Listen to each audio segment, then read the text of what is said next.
En 1936, Keynes, en su teoría general del empleo, el interés y el dinero, creó una especie de hombre de paja, y con eso generó una revolución en la teoría económica.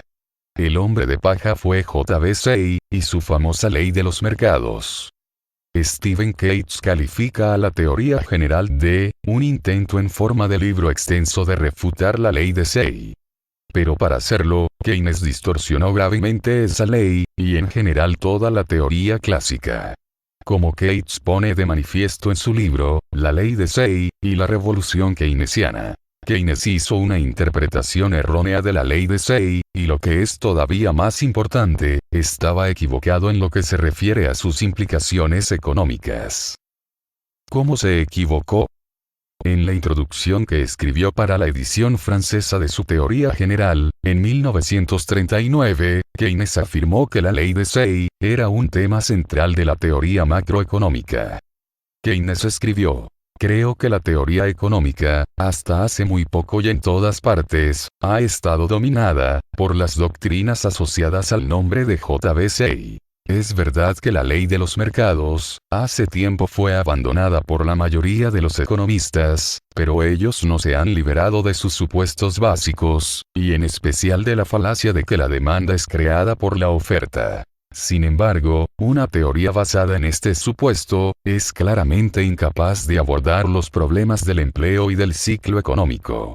Desafortunadamente, Keynes no entendió la ley de Say.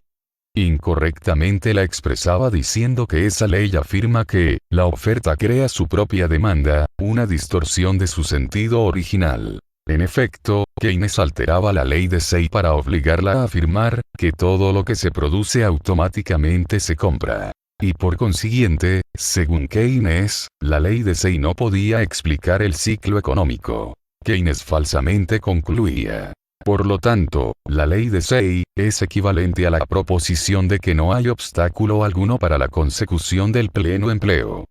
Es interesante destacar que Keynes nunca citó a Say directamente, y por tanto algunos historiadores suponen que el británico nunca leyó el tratado de Say, apoyándose en su lugar en los comentarios de Ricardo y de Marshall a la ley de Say. Keynes continuó afirmando que el modelo clásico, apoyándose en la ley de Say, supone el pleno empleo. Otros escritores keynesianos han seguido insistiendo en este punto, pero no hay algo más alejado de la verdad.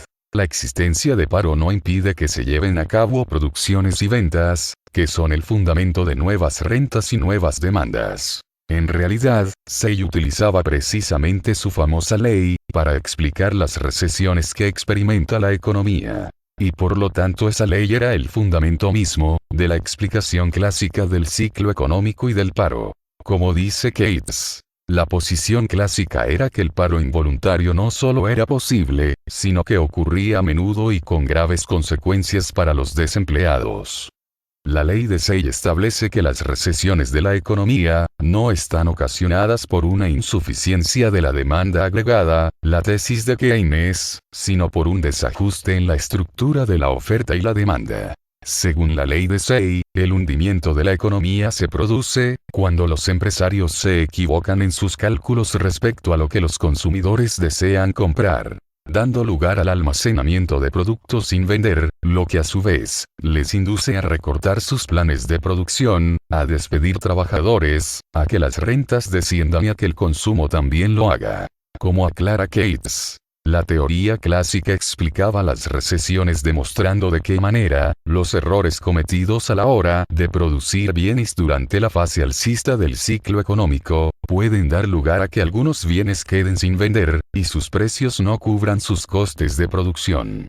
La explicación clásica de la recesión y el paro, era una teoría muy sofisticada, que el ilustre Keynes se quitó de en medio, de un plumazo. En el libro de Stephen Keats, que hace un examen muy detenido de esta cuestión, su autor aclara que otros economistas clásicos, entre los que incluye a David Ricardo, James Mill, Robert Torrens, Henry Clay, Frederick Lavingron, y Wilhelm Röpke, ampliaron el modelo clásico basado en la ley de Say, señalando de qué manera, la inflación de la cantidad de dinero exacerbaba el ciclo económico. En una cosa Keynes estaba acertado. La ley de Say es la némesis de Keynes. Esa ley refuta, en especial, la tesis central de Keynes de que la insuficiencia de la demanda agregada, es lo que produce la recesión de la economía, y que la estimulación artificial del gasto de consumo, mediante los presupuestos deficitarios del gobierno, es el remedio contra la depresión.